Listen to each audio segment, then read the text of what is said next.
So hello everyone and welcome to Orbit classes. आज की इस वीडियो में हम डिस्कस करेंगे कंसंट्रेशन टर्म्स के बारे में, जो कि काफी इंपॉर्टेंट टॉपिक है मोल कंसेप्ट का। साथ के साथ कंसंट्रेशन टर्म्स आपको फिर से सॉल्यूशन चैप्टर में पढ़ने को मिलेंगे 12th क्लास के अंदर।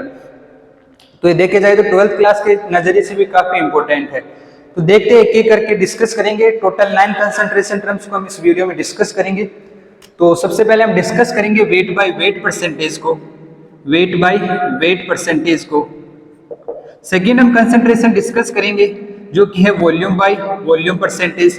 थर्ड हम डिस्कस करेंगे वेट बाय वॉल्यूम परसेंटेज को। फोर्थ हम डिस्कस करेंगे मोल फ्रैक्शन को।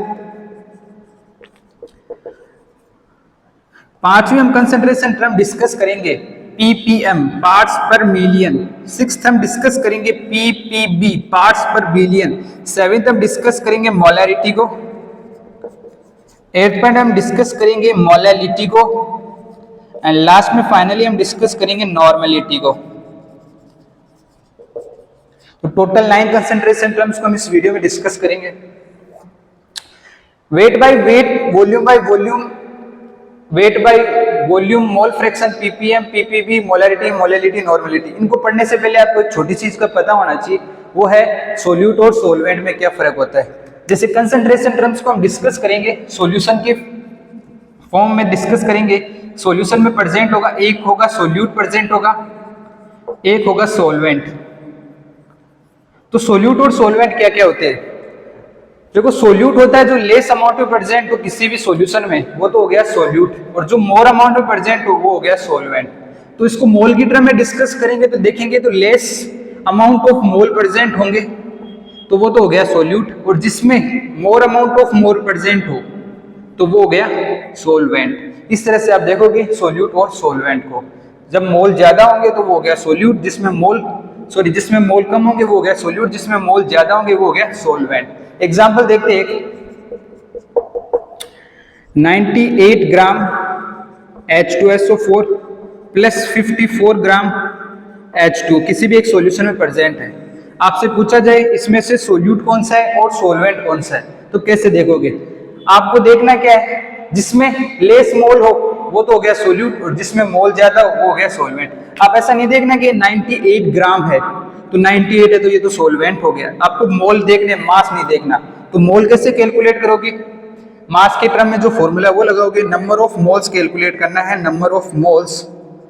तो फॉर्मूला है given mass upon molecular mass. तो गिवन मास कितना है इसमें? गिवन मास जो कि क्वेश्चन में गिवन होता है 98 ग्राम, डिवाइड बाय इसका मॉलिक्यूलर मास कितना है H2SO4 का, हाइड्रोजन का 2 प्लस सल्फर का 32 प्लस ऑक्सीजन का 1 का 16, तो 4 के 64, तो टोटल है 98। मतलब इसका 1 मोल है सॉल्यूशन में। बात करें H2O की, तो H2O में गिवन मास है 54 अपॉन मॉलिक्यूलर मास कितना है 18, H2O का, हाइड्रोजन का 2, ऑक्सीजन का 16, तो टोटल 18, तो इसके मोल है 3 मोल। तो इनमें से सोल्यूट कौन सा हुआ, सोलवेंट कौन सा हुआ? तो ये ज्यादा अमाउंट ऑफ मोल इसके प्रेजेंट है, तो ये तो हो गया सोलवेंट, और ये हो गया सोल्यूट। तो ये चीज आपको पता होनी चाहिए, सोल्यूट और सोलवेंट, तभी हम इसको समझ पाएंगे अच्छे तरीके से। ठीक है, अब हम डिस्कस करेंगे एक एक कंसंट्रेशन टर्म्स को। तो पहले जो कंसंट्रेशन टर्म हम डिस्कस करेंगे वो है वेट बाय वेट परसेंटेज। पहली कंसंट्रेशन हम डिस्कस करेंगे जो कि है वेट बाय वेट परसेंटेज।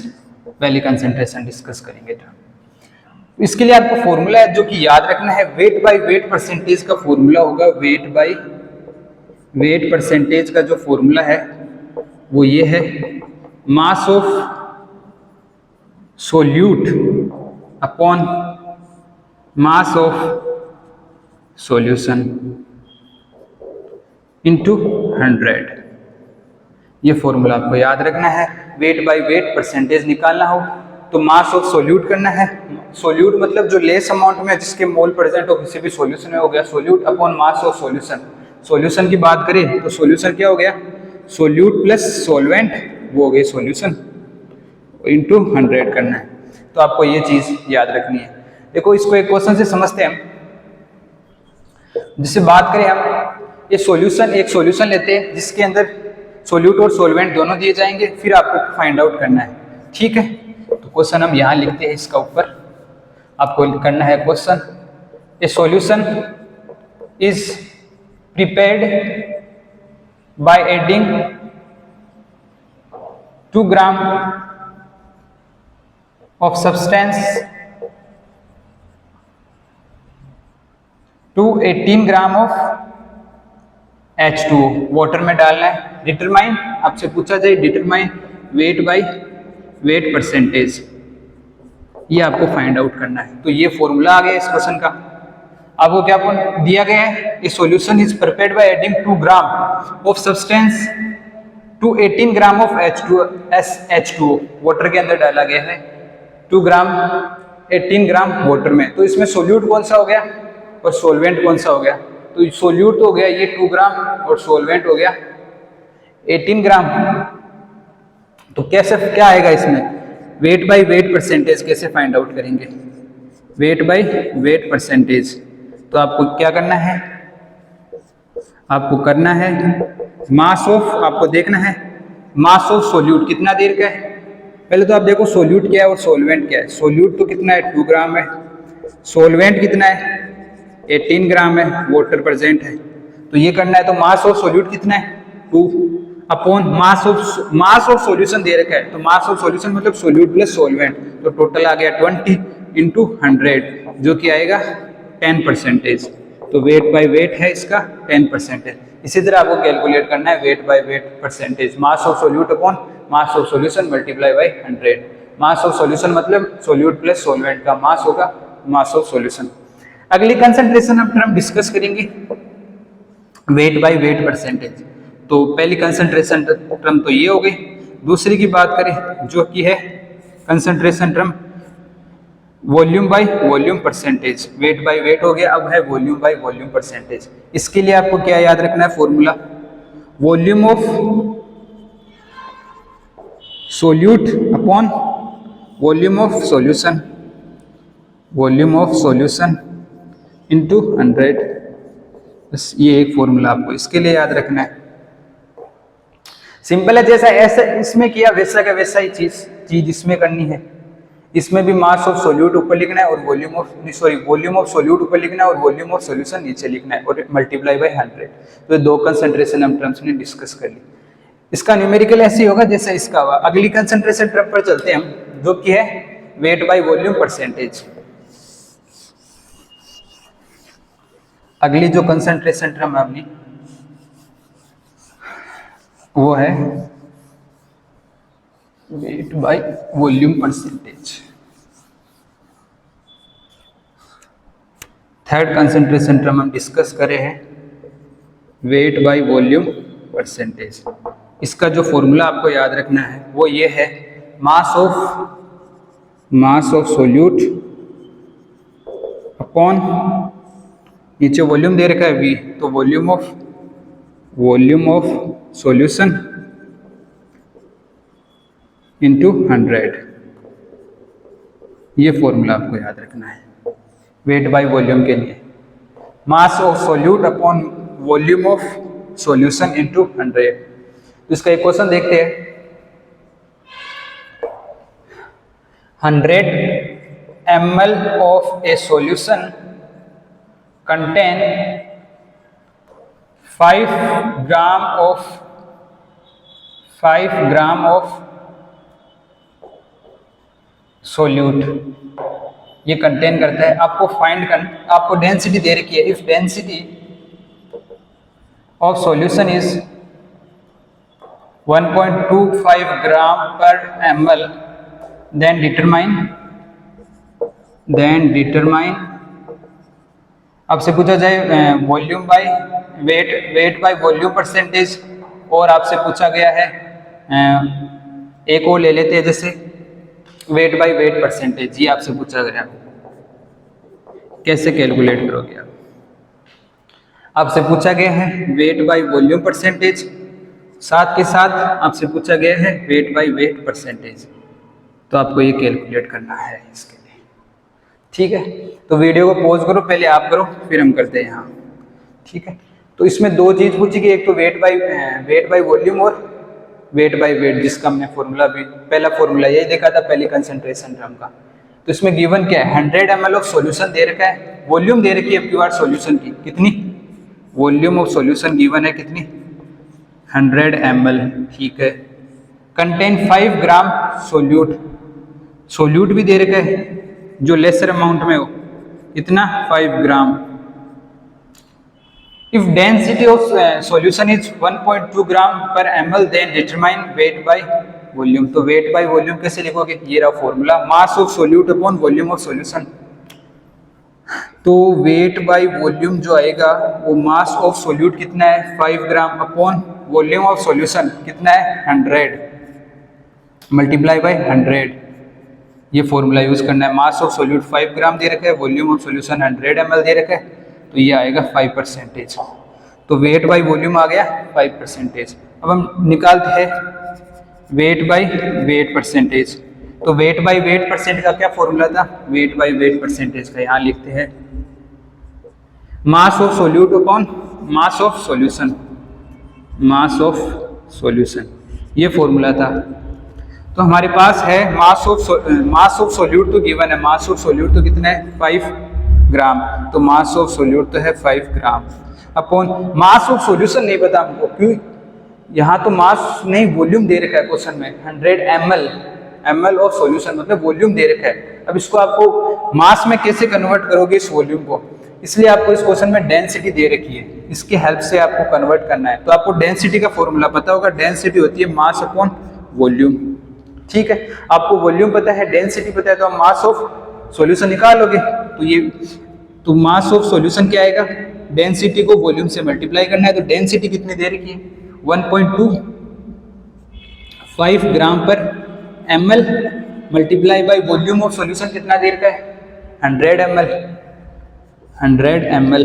तो ml से ml कैंसिल हो गया, तो ये आएगा 125 ग्राम, ठीक है।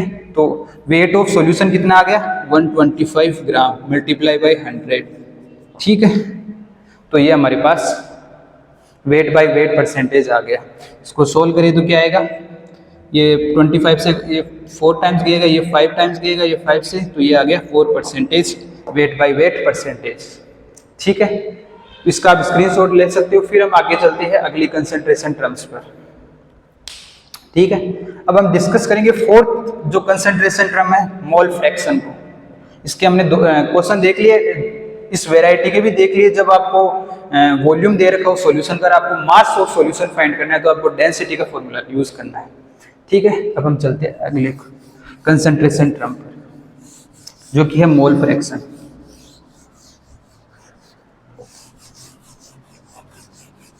मोल फ्रैक्शन काफी इंपॉर्टेंट है कंसंट्रेशन टर्म। मोल फ्रैक्शन का आप use parts and pressure find out करोगे, उसमें भी यूज आएगा ये, ठीक है। अगली चौथी कंसंट्रेशन टर्म है मोल फ्रैक्शन। इसको हम एग्जांपल से समझते हैं। लेट से कोई कंटेनर है जिसमें ए एंड बी गिवन है, एक के जो मोल्स है सपोज दैट वो गिवन है 3, बी के मोल्स गिवन है 5। आपसे पूछा जाए मोल फ्रैक्शन, मोल फ्रैक्शन को रिप्रेजेंट जीटा से करते हैं, जीटा ए जीटा बी, ये रिप्रेजेंट करने का तरीका जीटा सी जीटा, इससे हम इसको रिप्रेजेंट करते हैं मोल फ्रैक्शन। तो आपसे पूछा जाए मोल फ्रैक्शन ऑफ ए क्या होगा, मतलब जीटा ए क्या होगा, तो आप कैसे कैलकुलेट करोगे, एक के मोल, ठीक है, अपॉन टोटल मोल, टोटल मोल कितने 8, तो ये मोल फ्रैक्शन ऑफ ए आ गया। आपसे पूछा जाए mole fraction of B, B के मोल अपॉन टोटल मोल 8, ये मोल फ्रैक्शन ऑफ बी आ गया। तो मोल फ्रैक्शन का फॉर्मूला क्या समझ में आ रहा है, यहाँ से मोल फ्रैक्शन का क्या समझ में आ रहा है, moles of A plus moles of A plus moles of B, ये चीज समझ में आ रही है यहाँ से। इसी तरह आपसे पूछा जाए जीटा बी क्या आ रहा है, तो moles of B upon moles of A plus moles of B, ये चीज आ रही है यहाँ से, जीटा ए और जीटा बी। कई बार बुक्स में इसको इससे भी रिप्रेजेंट किया होता है, कई में नीटा से, ये रिप्रेजेंटेशन का तरीका हो गया मोल फ्रैक्शन को। इन दोनों का सम देखो क्या आ रहा है, एक इंपॉर्टेंट टर्म आ रही है, इन दोनों का हम सम करेंगे ना, zeta A plus zeta B क्या आएगा, इन दोनों को ऐड करोगे तो नीचे वाला जो है वो तो सेम रहेगा, ऊपर वाले moles of A plus moles of B आ जाएगा, ये कट हो जाएगा तो ये रिजल्ट आएगा 1, जो कि एक इम्पोर्टेंट रिजल्ट है। ये काफ़ी बार क्वेश्चंस में यूज होता है, हम इसके क्वेश्चन देखेंगे अभी मोल फ्रैक्शन के, उसमें काफ़ी यूज हो गई ये चीज़। ठीक है, zeta A plus zeta B equals to 1। अगर इसी तरह आपको ऐसे दिया हो, अगर सपोज दैट सी भी दिया हो जिसकी कंसंट्रेशन मोल दे रखे हो 2 मोल दे रखे हो, तो अब जीटा ए और जीटा बी और जीटा सी कैसे कैलकुलेट करेंगे? आपको कैलकुलेट करना है mole fraction of A, mole fraction of B, mole fraction of C. कैसे कैलकुलेट करो? तो मोल फ्रैक्शन ऑफ ए क्या आएगा, एक के मोल अपॉन टोटल मोल कितने हैं, टोटल मोल 3 + 5 + 2 जो कि है 10। बी के मोल कितने हैं 5 अपॉन टोटल मोल, ए के मोल, बी के मोल और सी के मोल कितने हैं 10। Zeta C mole fraction of C, C के मोल अपॉन टोटल मोल जो कि है 10। और इन तीनों का आप सम करोगे, इन तीनों का सम करोगे ना, zeta A mole fraction of A, mole fraction of B, mole fraction of C, तो रिजल्ट 1 आएगा हमेशा। चाहे डी और कुछ और भी हो आगे गिवन हो तो उनका रिजल्ट जो कैलकुलेट करोगे तो मोल फ्रैक्शन का हमेशा 1 आता है। तो ये रहा मोल फ्रैक्शन के बारे में। ठीक है, अब हम डिस्कस करेंगे अगली कंसंट्रेशन टर्म्स है पीपीएम और पीपीबी, फिर हम चलेंगे मोलैरिटी, मोलैलिटी और नॉर्मलिटी। ये तीनों कंसंट्रेशन टर्म्स सबसे ज़्यादा इंपॉर्टेंट है, साथ में ये मोल फ्रैक्शन वाले भी। ठीक है, तो अगली कंसंट्रेशन टर्म हम डिस्कस करेंगे पीपीएम, पार्ट्स पर मिलियन। तो मोल फ्रैक्शन के लिए आपको ये याद रखना है, जिसके भी आपको कैलकुलेट करने उसके मोल ऊपर रखने अपॉन टोटल मोल, बस इतनी चीज याद रखनी है आपको। अब देखते हैं अगली कंसंट्रेशन टर्म्स जो कि है पीपीएम, पार्ट्स पर मिलियन। इसको डिस्कस करते हैं। मिलियन कितना होता है, 10⁶ मिलीनियर, मतलब 10 लाख, उसको कहते हैं मिलीनियर। ठीक है, तो इसका फॉर्मूला क्या होता है, ppm mass of solute upon mass of solution. ये फॉर्मूला तो आपने कहीं देखा होगा, अभी हमने डिस्कस किया था, वेट बाय वेट परसेंटेज का यही फॉर्मूला था। ठीक है, इसके मल्टीप्लाई में 100 था, जबकि इसमें मल्टीप्लाई में 10⁶ हो जाएगा। 1 मिलियन मतलब 10 लाख, 10 लाख में मतलब 10⁶। तो ये फॉर्मूला हो गया पीपीएम का। मास ऑफ सोल्यूट ऊपर लिखना है, mass of solution means mass of solute plus solvent नीचे लिखना है इंटू 10⁶। अब अगली कंसंट्रेशन टर्म है वो है पीपीबी, वो भी इस तरह ही है, पार्ट्स पर बिलियन, पार्ट्स पर बिलियन। अगली कंसंट्रेशन टर्म ये है। ठीक है, इसका क्या फॉर्मूला होगा, पार्ट्स पर बिलियन। बिलियन मतलब कितने होते हैं, 10⁹, 100 करोड़, 100 करोड़ होते हैं, उसको कहते हैं बिलियनियर। ये वो बिलियन मतलब 10⁹। तो इसका फॉर्मूला क्या आएगा, मास of solute upon mass of solution into 10⁹। ये इसका फॉर्मूला आ जाएगा पीपीएम। ये पीपीएम का फॉर्मूला हो गया, ये पीपीबी पार्ट्स पर बिलियन का फॉर्मूला हो गया। इसका आप स्क्रीनशॉट ले लो, फिर हम तीनों इंपॉर्टेंट जो कंसंट्रेशन टर्म्स है इनको हम डिस्कस करेंगे 1 बाय 1। ठीक है, तो अब हम चलते हैं अगली कंसंट्रेशन टर्म जो कि है मोलैरिटी, मोलैलिटी और नॉर्मलिटी पर, जो कि काफी इंपॉर्टेंट है।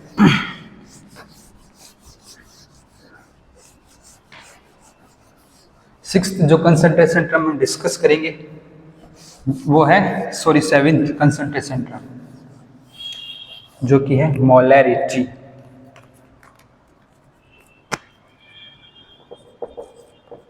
मोलैरिटी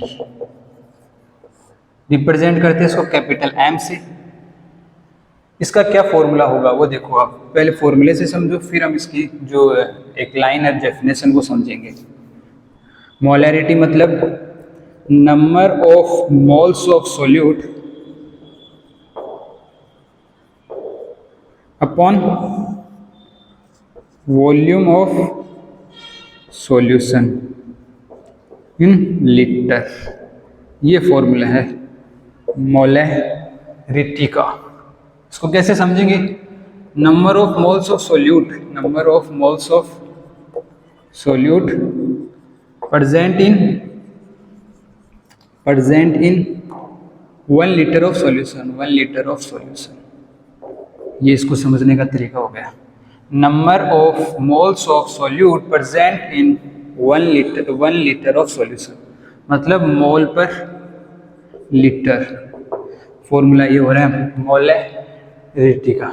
ठीक है, आपको जब भी मोलैरिटी कैलकुलेट करने के लिए कहा जाए तो आपको number of moles of solute upon volume of solution निकालना है। ठीक है, अब हम इसके कुछ क्वेश्चन देखेंगे, बहुत ही इजी क्वेश्चन होते हैं इसके, वो देखेंगे। नंबर ऑफ मोल्स कैसे कैलकुलेट करोगे आप? Number of moles of solute given mass upon molecular mass, molecular mass, ऐसे कैलकुलेट करना है आपको। गिवन मास और मॉलिक्यूलर मास ऑफ सोल्यूट ऐसे। तो इसके क्वेश्चन देखते हैं मोलैरिटी के। आपको इतना ही याद रखना है, mass number of mole of solute upon volume of solution. तो क्वेश्चन देखो इसके, फाइंड मोलैरिटी। पहला क्वेश्चन, 40 ग्राम NaOH डिजोल्व हो रहा है, dissolve in 250 ml of solution. ये कैलकुलेट करना आपको। 40 ग्राम NaOH जो कि डिजोल्व हो रहा है 250 ग्राम ऑफ सॉल्यूशन में। ठीक है, इसकी मोलैरिटी फाइंड करनी। अगला है 4.9 ग्राम H2SO4 डिजोल्व हो रहा है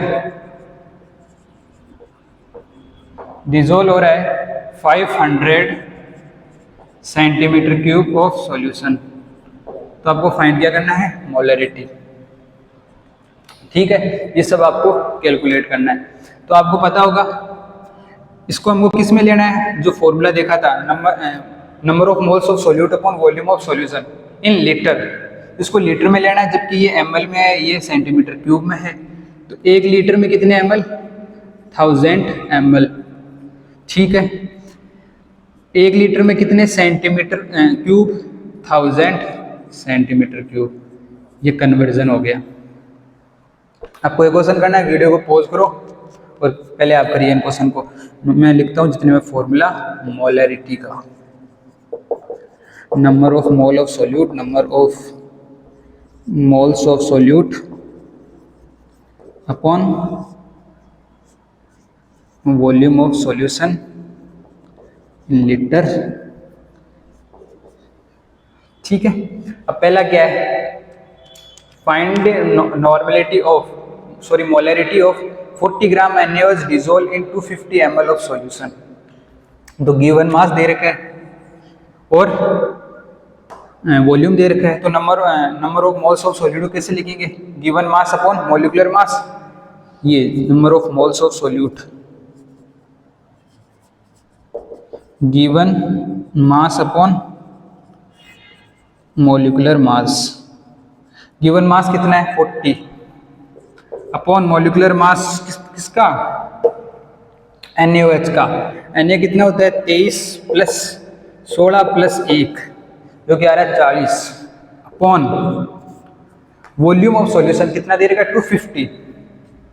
250 ml। ml में दे रखा है तो लीटर में कैसे कन्वर्ट करेंगे?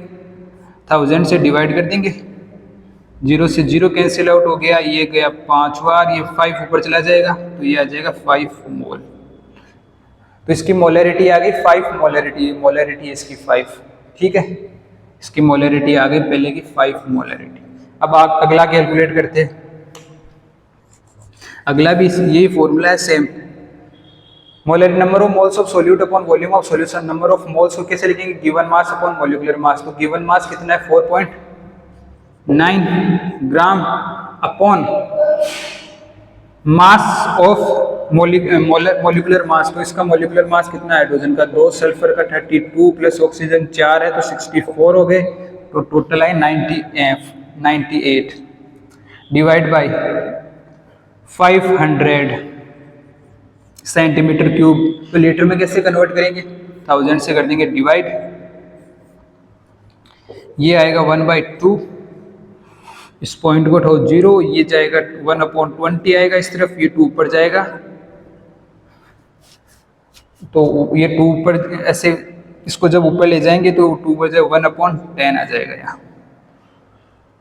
ठीक है, ये कट हो जाएगा, ये 2 टाइम्स कट हो रहा है 49 से। ठीक है, 9 और ये पॉइंट हटा तो यहाँ 0 आ गया, 20 आ गया, और ये 2 पर 1/10, तो इसकी ये आ गई। ठीक है, ये इसको 0.1 भी लिख सकते हो आप। ठीक है, ये इसकी मोलरिटी आ गई 0.1। ठीक है, अब आगे और क्वेश्चन देखते हैं। जब आपको मास के टर्म में आपको कैलकुलेट करने के लिए कहा जाए तो आप कैसे कैलकुलेट करोगे।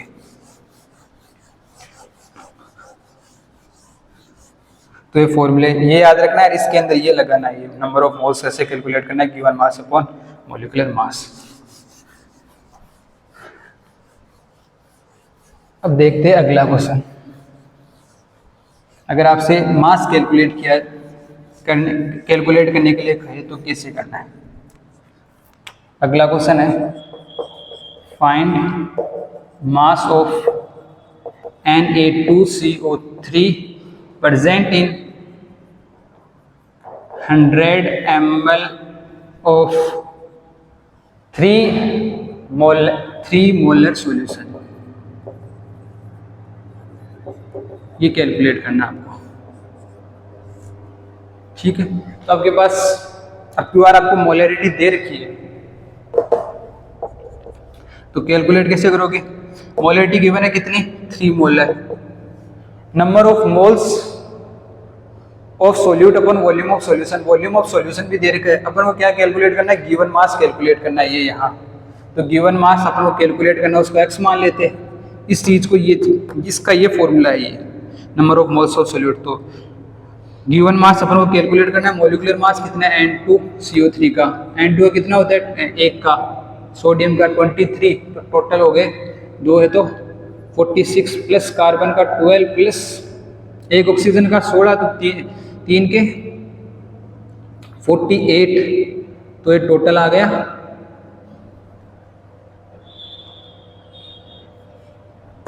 कार्बन इतने। हाँ, तो टोटल आ गया ये 48 और ये आ गया 100, सॉरी ये 2 इसमें से लगे 48 और 48 98 और 108 आ गया इसका 106। ये ऐसे कैलकुलेट कर लोगे आप इसको। ठीक है, अपॉन वॉल्यूम ऑफ सॉल्यूशन कितना है 100 ml में दे रखा है, लीटर में कन्वर्ट करना है तो डिवाइड बाई 1000। ठीक है, ये कट हो जाएगा, नीचे आएगा सिर्फ 10, तो ये ऊपर चला जाएगा 10x डिवाइड बाई 106। ठीक है, तो इसको आपको क्या करना है, डायरेक्ट मल्टीप्लाई करना है, x को वैल्यू कैलकुलेट करनी है, तो ये कितना आ जाएगा 3 × 106 डिवाइड बाई 100। बस इतना ही करना है आपको, इसको फिर कैलकुलेट करना है, तो इसका आंसर आएगा 31.8 ग्राम। 31.8 ग्राम Na2CO3 प्रेजेंट होगा 100 ml ऑफ 3 मोलर सॉल्यूशन। ऐसे कैलकुलेट करना है। यहाँ आपको 3 मोलर दे रखा है, सेमी मोलर आ जाए तब क्या करना है, या फिर डाई मोलर आ जाए, बाई मोलर आ जाए तब कैसे करोगे। देखो यहाँ दे रखा आपको, अगर मोलर आ जाए तो आपको मोलरिटी 1 लेनी है, मोलर आ जाए तो मोलरिटी 1 लेनी है, बाई मोलर आ जाए, बाई मोलर सॉल्यूशन तो मोलरिटी 2 ले लेना, सेमी मोलर आ जाए तो आपको मोलरिटी लेनी है हाफ, सेमी मतलब हाफ। ठीक है, अगर डेसीमोलर आ जाए, डेसीमोलर, तो आपको मोलरिटी लेनी है 1/10। ठीक है, और अगर सेंटीमोलर आ जाए तो आपको मोलरिटी लेनी है 1/100। ये मोलरिटी आपको लेनी है। सेंटीमोलर आ जाए तो मोलरिटी का वो 1/10 टाइम हो जाएगा, ऐसे ये 1/100 टाइम हो जाएगा। तो ये टर्म्स आपको याद रखनी है। एक इससे रिलेटेड भी क्वेश्चन देखते हैं हम। अगर आपको मोलर, बाईमोलर या सेमी मोलर दिया हो तो कैसे कैलकुलेट करोगे आप? फाइंड द मास ऑफ के, find the mass of KOH present in 150 centimeter cube of semi-molar solution, of semi-molar solution। क्यों यार आपको सेमी मोलर दिया गया, तो सेमी मोलर मतलब मोलरिटी आपको हाफ दे रखी है, तो मोलरिटी की वैल्यू आपको हाफ दे रखी, इस फॉर्मूले में यहाँ हाफ रखना है सेमी मोलर, तो इधर तो आ गया half equals to number of moles of solute. आपको फिर से मास कैलकुलेट करना है, तो ये गिवन मास कैलकुलेट करना है, number of moles of solute कैसे कैलकुलेट करोगे? Given mass upon molecular mass, given mass आपको कैलकुलेट करना अपॉन मॉलिक्यूलर मास। KOH से कितना होता है?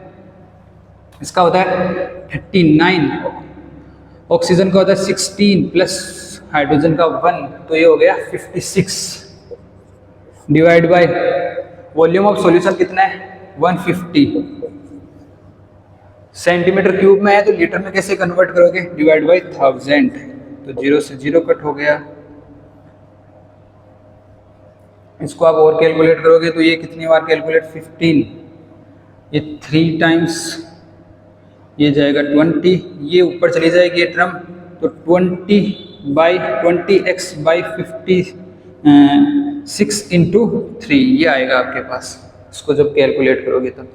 इस तरफ है कितना हाफ, आपको वैल्यू किसकी कैलकुलेट करनी है? x की, ठीक है, तो इसको x को इस तरफ रखो, बाकी टर्म को इस तरफ भेज दो, तो क्या आएगा हमारे पास?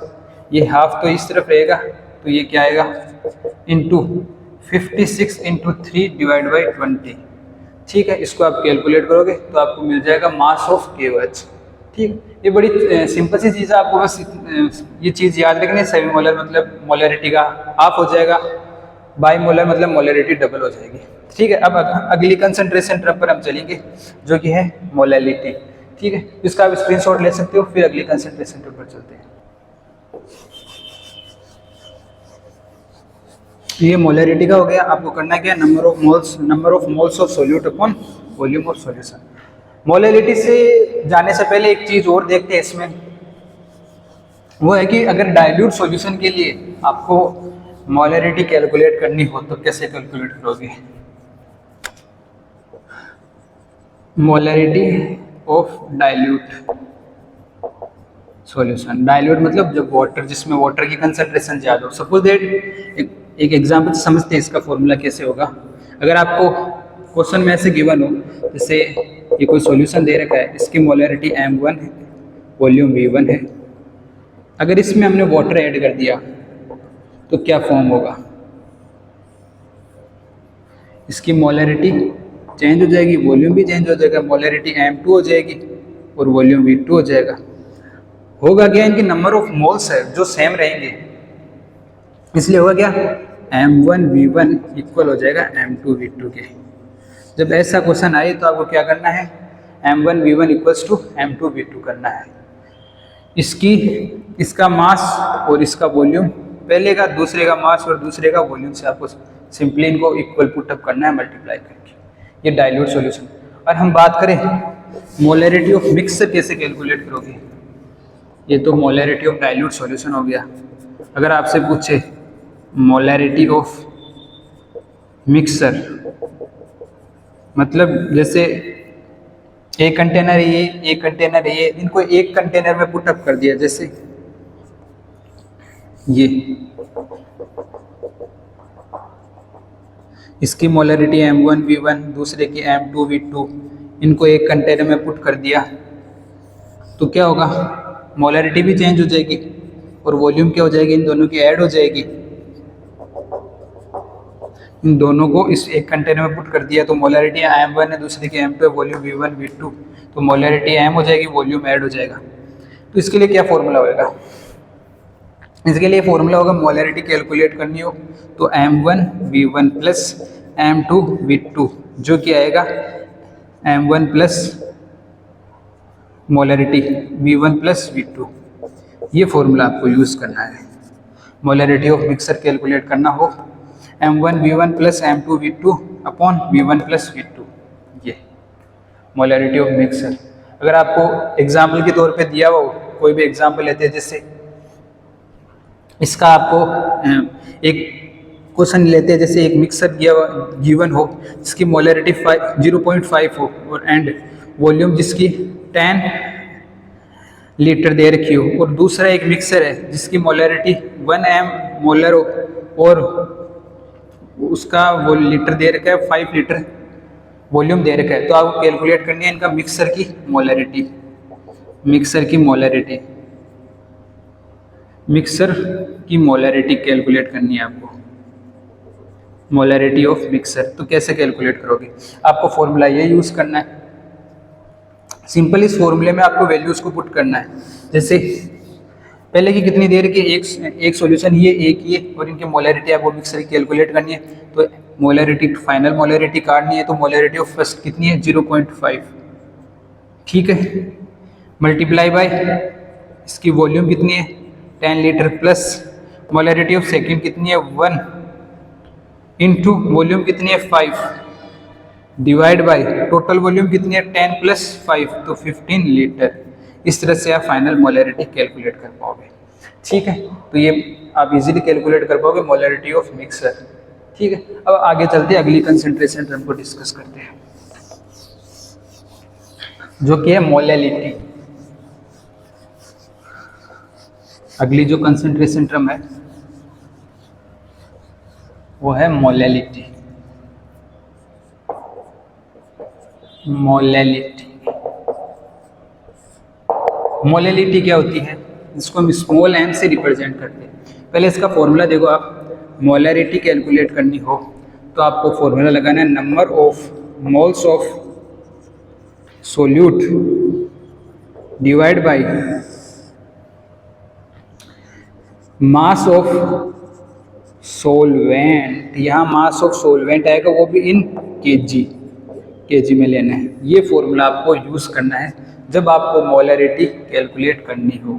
Number of moles of solute upon mass of solvent. अगर आपको मास ऑफ सॉल्यूशन गिवन हो, सपोज दैट एग्जांपल लेते हैं, जैसे आपको 100 litre of mass of solvent given, आपको 100 ग्राम दे रखा हो मास ऑफ सोलवेंट, ठीक है, और आपको मास ऑफ सोल्यूट भी गिवन हो, तो इन टोटल क्या क्या होगा, मास ऑफ सॉल्यूशन आ जाएगा। जैसे एक ये दे रखा हो, सपोज दैट ये दे रखा हो, सॉल्यूशन का दे रखा हो 100 ग्राम सॉल्यूशन है और 10 ग्राम इसमें है सोल्यूट, तो आपको कैलकुलेट करना है suppose that mass of solvent. तो क्या होगा, इन दो सॉल्यूशन में से सोल्यूट माइनस कर दोगे तो उसके आ जाएगा आपके पास सोलवेंट, तो ये कितना आ जाएगा 90 ग्राम। इसका एक क्वेश्चन देखते हैं जिससे आपको और क्लियर होगा। तो इसके लिए क्या मोलैरिटी आपसे पूछे, व्हाट इज मोलैलिटी, तो number of moles of solute present in 1 kg of solvent, number of moles of solute present in 1 kg of solvent. ये चीज आपको याद रखनी है, ठीक है। अब इसका एक क्वेश्चन देखते हैं। आपसे पूछा जाए 20 ग्राम NaOH जो कि डिजोल्व होगा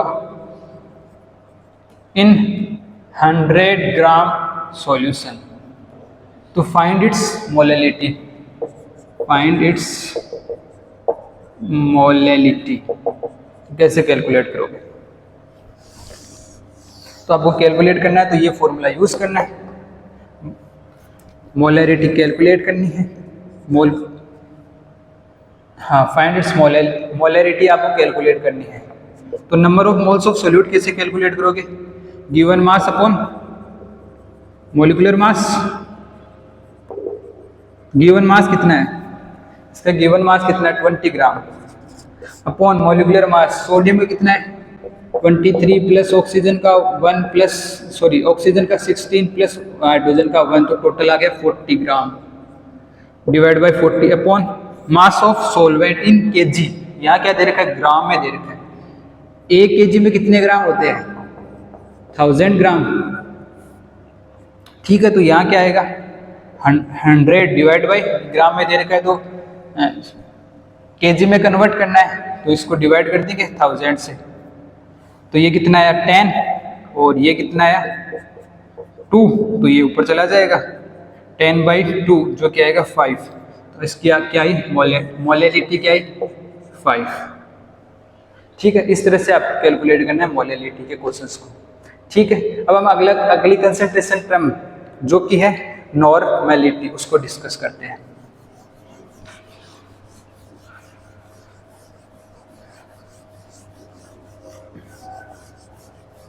अगली जो कंसंट्रेशन टर्म है वो है नॉर्मैलिटी, जो कि लास्ट 9th नंबर की कंसंट्रेशन टर्म है जो हम डिस्कस कर रहे थे उनमें से।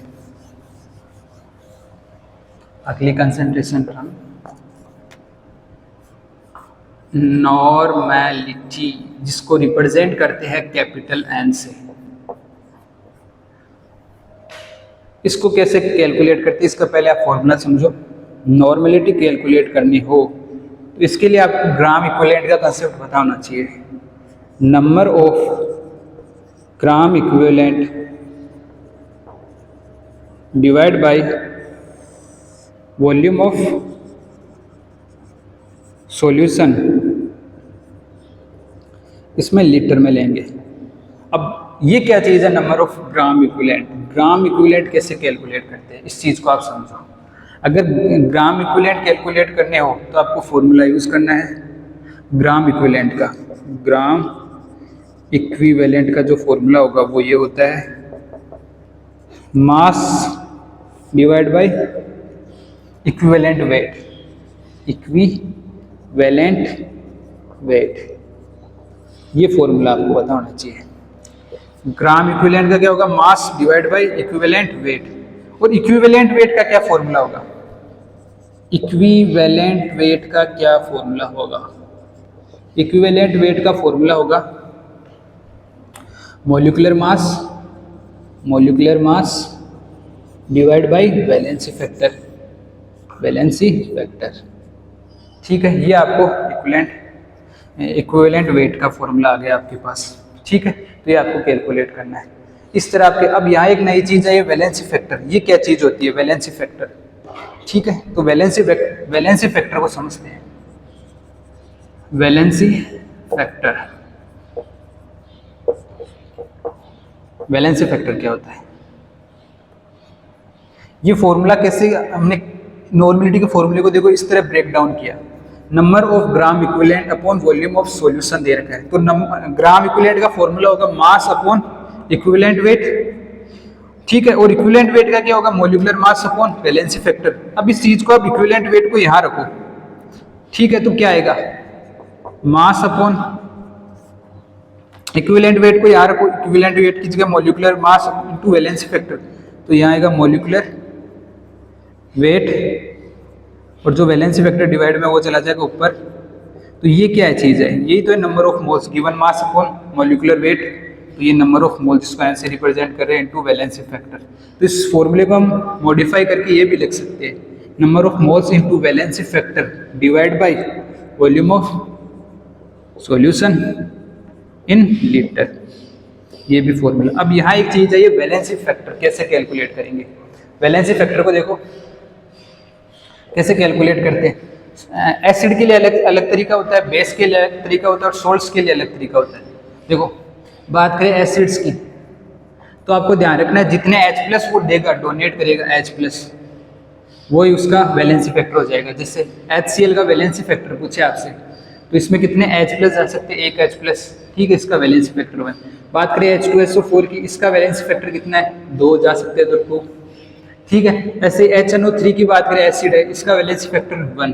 तो इस तरह से आपको सिंपली ये देखना है कितने H+ वो डोनेट कर सकता है, वो इसका वैलेंसी फैक्टर हो जाएगा। ठीक है, एक इसमें जो अलग एग्जांपल है वो ध्यान रखना है, वो ये है H3PO4, H3PO3, H3PO2। देखो इन चीज पर ध्यान दो, इसका वैलेंसी फैक्टर कितना है, इसका है कितना 3 हाइड्रोजन जा सकते हैं, इसका भी 3, इसका भी 3, लेकिन ऐसा नहीं होता। इसका देखो स्ट्रक्चर बनाओ इसकी, इसका तो 3 है लेकिन इनके 3 नहीं है, इसकी स्ट्रक्चर ऐसे फॉर्म होगी, इस तरह इसकी स्ट्रक्चर फॉर्म होगी। ठीक है, अब इसका वैलेंसी फैक्टर देखो कितना है, 3 हाइड्रोजन यहाँ से रिमूव हो सकते हैं, ये इसका वैलेंसी फैक्टर है। इसकी स्ट्रक्चर बनाओ H3PO3 की, इसकी स्ट्रक्चर ऐसे फॉर्म हो जाएगी, ये स्ट्रक्चर इसकी फॉर्म हो गई। अब देखो इसकी वैलेंसी फैक्टर कितना है, इसका वैलेंसी फैक्टर है 2, इसका वैलेंसी फैक्टर 2 कैसे है देखो,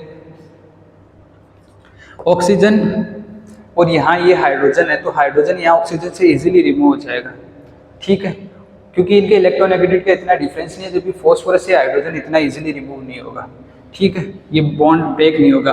बात करें इसकी H3PO2 की, इसकी स्ट्रक्चर फॉर्म कैसे होगी, ये ऐसे। अब इसका वैलेंसी फैक्टर कितना आ जाएगा 1, ये ऑक्सीजन से इजीली रिमूव हो जाएगा हाइड्रोजन, लेकिन फॉस्फोरस वाले ये हाइड्रोजन है ये रिमूव नहीं होंगे, तो ये वैलेंसी फैक्टर इनका आपको अलग से याद रखना, और आप इजीली देख पाओगे। एसिड्स की बात करें तो आपको नंबर ऑफ H+ रिमूव करने हैं, ठीक है। अब बात करें हम बेस की, एसिड्स की बात होगी, बेस की बात करें तो बेस में आपको ध्यान रखना है OH रिमूव होंगे जितने, उसका वैलेंसी फैक्टर हो जाएगा। इससे बात करें NaOH की, इसका वैलेंसी फैक्टर क्या होगा, इसका वैलेंसी फैक्टर 1 हो गया। बात करें CaOH ट्वाइस की बात करें तो इसका वैलेंसी फैक्टर हो गया 2। बात करें AlOH थ्राइस, इसका वैलेंसी फैक्टर हो गया 3। ये बेस के लिए हो गया। सोल्ट्स के लिए कैसे देखोगे, सोल्ट्स के लिए वैलेंसी फैक्टर कैसे देखोगे, सोल्ट जैसे एग्जांपल लेते हैं Na2CO3, इसका वैलेंसी फैक्टर मतलब सोल्ट्स के लिए आपको देखना जितना पॉजिटिव चार्ज होगा किस पर, स्पीसीज पर, उतना इसका वैलेंसी फैक्टर हो जाए, तो इस पर Na+2 CaCO3-, तो इसका वैलेंसी फैक्टर हो गया +2 हो गया, इसका वैलेंसी प्लस नहीं रिप्रेजेंट करना, इसका वैलेंसी फैक्टर 2, ठीक है। एक एग्जांपल हो लेते हैं जैसे AlCl3, इसका वैलेंसी फैक्टर क्या होगा, जब भी ब्रेक होगा तो AlCl एल्यूमिनियम +3 में और क्लोरीन माइनस में जाएगा, तो इसका वैलेंसी फैक्टर क्या हो गया, सॉरी ये भी माइनस में जाएगा, तो इसका पॉजिटिव चार्ज देखो +3, तो ये इसका वैलेंसी फैक्टर। इस तरह आपको सोल्ट्स का देखना, जितना पॉजिटिव चार्ज हो गया इसका वैलेंसी फैक्टर हो गया, ठीक है। इसके लिए आपको फॉर्मूला कौन सा याद रखना, नॉर्मेलिटी का number of moles into valency factor divide by volume of solution in litre, ठीक है। आप इसका स्क्रीनशॉट ले सकते हो। फिर हम चलते हैं क्वेश्चंस की तरफ। अब हम चलते हैं इस फॉर्मूले का यूज करेंगे क्वेश्चंस के अंदर, ठीक है। आपको याद ये रखना है number of moles into valency factor और वॉल्यूम ऑफ सॉल्यूशन, ठीक है। और एसिड्स के टर्म में जितने H+ डोनेट करेगा उसकी वैलेंसी फैक्टर हो जाएगा, जितने OH- देगा वो उसका वैलेंसी फैक्टर हो जाएगा, और सोल्ट में देखोगे जितना पॉजिटिव चार्ज होगा वो उस वैलेंसी फैक्टर हो जाएगा, ठीक है। क्वेश्चन से आपको ज्यादा समझ में आएंगे फॉर्मूले। इसके क्वेश्चन लेते हैं नॉर्मेलिटी के, ये लास्ट कंसंट्रेशन टर्म हमारी, ये सारी कंसंट्रेशन टर्म आपको फिर से 12th क्लास में सॉल्यूशन चैप्टर में देखने को मिलेगी, ये कंसंट्रेशन टर्म्स फिर से, ठीक है। इन फॉर्मूलों को तो करते हैं रिमूव और फिर चलते हैं क्वेश्चंस की तरफ।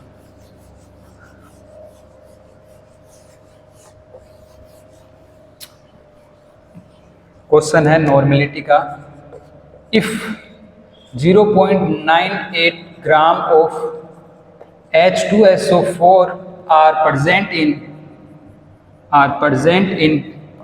500 ml solution, find normality। तो आप वीडियो करो पॉज और इसका पहले आप नॉर्मेलिटी फाइंड आउट करो, ठीक है। तो नॉर्मेलिटी का फॉर्मूला क्या देखा था, नॉर्मेलिटी का जो फॉर्मूला था हमने उसको जब अरेंज किया तो नॉर्मेलिटी का फॉर्मूला था number of moles into valency factor upon volume of solution in litre, volume of solution किस में, लीटर में, ये फॉर्मूला आया था हमने।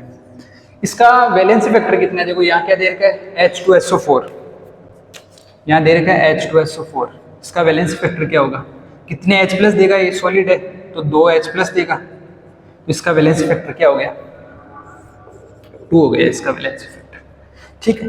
अब ये फॉर्मूला यूज करना आपको। नंबर ऑफ मोल्स कैसे कैलकुलेट करोगे, n, जो कि है number of moles given mass upon molecular mass, given mass upon molecular mass. Given mass कितना है, क्वेश्चन में देखो जो क्वेश्चन में गिवन होता है वही गिवन मास होता है, तो 0.9 0.98 ग्राम अपॉन मोलिकुलर मास कितना है H2SO4 का।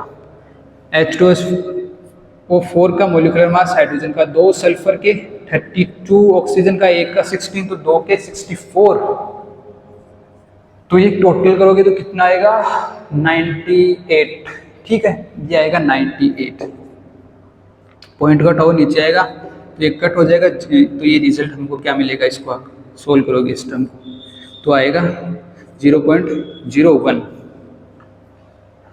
क्योंकि ये पॉइंट हटेगा नीचे 100 है, ये कट हो जाएगा तो ये 0.01। तो हमारे पास नंबर ऑफ मोल्स कितने हैं, नॉर्मेलिटी का फॉर्मूला ये है, नंबर ऑफ मोल्स कितने हैं 0.01 इंटू वैलेंस फैक्टर कितना है 2 upon volume of solution in litre. 1 litre में कितने ml 1000 ml, ये यूज करना है। 1 लीटर में 1000 ml, तो आप क्या करोगे 500 को क्या कर दोगे डिवाइड बाई 1000, तो ये टर्म आ जाएगा 2, ये 2 चला जाएगा ऊपर तो 0.01 इंटू 4 आएगा 0.04। ठीक है, तो इसके आगे नॉर्मेलिटी। बहुत ही इजी कंसेप्ट है, आपको वैलेंसी फैक्टर का पता चल गया, उसको नंबर ऑफ मोल से मल्टीप्लाई करना है इनटू वॉल्यूम ऑफ सॉल्यूशन करना है, बस ये है नॉर्मेलिटी। अब इसमें एक चीज और ध्यान रखनी है, जैसे हमने मोलरिटी में बात की थी, सेमी मोलर आ जाए तो यहाँ, या बाई मोलर है ना, डेसीमोलर, तो यहाँ नॉर्मल। जैसे अगर आपको ये से दिया हो नॉर्मल दे रखा हो तो नॉर्मेलिटी मतलब 1 आ जाएगी। बात करें सेमी नॉर्मल तो मतलब उसकी नॉर्मेलिटी क्या आ जाएगी, हाफ आ जाएगी। ठीक है, बात करें बाई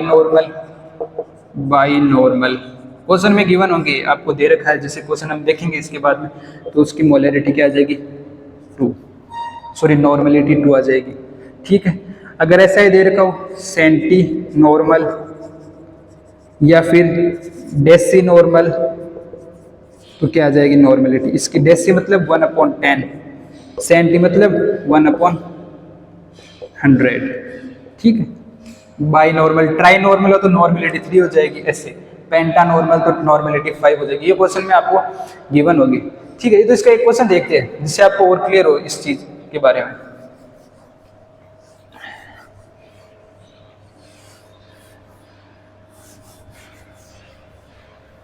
क्वेश्चन लेते हैं, find the mass of NaOH। ये क्या लिया है, NaOH क्या है, बेस है ना, इसका वैलेंसी फैक्टर क्या होगा, NaOH का कितने OH माइनस डोनेट कर सकता है, ये 1, तो इसका वैलेंसी फैक्टर हो गया 1। Present in 250 ml of semi normal solution, semi normal solution. तो इसके लिए आपको कैलकुलेट क्या करना है, मास कैलकुलेट करना है। अब की बार नॉर्मेलिटी गिवन है सेमी नॉर्मल, ये नॉर्मेलिटी पहले से गिवन आपको, हाफ इसकी वैल्यू दे रखी है, तो आपको इसके लिए कैलकुलेट करना है। तो कैसे कैलकुलेट करोगे, यही फॉर्मूला यूज करना है। नॉर्मेलिटी की वैल्यू क्या दे रखी है, half equals to number of moles को कैसे लिखेंगे, अभी लिखा था, नंबर ऑफ मोल्स को given mass upon molecular mass. तो गिवन मास कितना है इसका, गिवन मास जो कि कैलकुलेट करना अपॉन मोलिकुलर मास। NaOH का मोलिकुलर मास कितना है, Na का तो हो गया 23 plus oxygen 1 plus sorry oxygen के 16 और हाइड्रोजन का 1, तो टोटल आ गए 40 अपॉन वॉल्यूम ऑफ सॉल्यूशन कितना दे रखा 250 ml। तो इसको क्या करना है आपको 100 से क्या करना है, तो 1000 से क्या करना है डिवाइड, क्योंकि हमको देखो वॉल्यूम ऑफ सॉल्यूशन हमेशा लीटर में लेना है, नॉर्मेलिटी के केस में हो चाहे मोलैरिटी के केस में हो। जबकि मोलैलिटी के केस में क्या होता है, यहाँ क्या आता है मास ऑफ सोलवेंट, वो आता है केजी में। ठीक है, ये ध्यान रखना है। तो इसको आपको सोल्व करना है सिंपल, ये 4 चला जाएगा, ये ऊपर जाएगा तो ये x 4x अपॉन 40, तो यहाँ नीचे 10 बच जाएगा। तो x की वैल्यू क्या आ जाएगी, ये जब क्रॉस मल्टीप्लाई करोगे तो ये 10 इस तरफ चला जाएगा, तो 10/2 5 5 ग्राम, मतलब find the mass of NaOH present in 250 ml of semi molar solution. तो कितना है, 5 ग्राम NaOH प्रेजेंट है 250 ml of solution of semi normal solution के अंदर। इस तरह से आप नॉर्मेलिटी क्वेश्चन इजीली कर पाओगे। नॉर्मेलिटी को कैलकुलेट करना है तो number of moles into valency factor upon volume of solution. अब हम तीनों फॉर्मूले थे, नॉर्मेलिटी, मोलैलिटी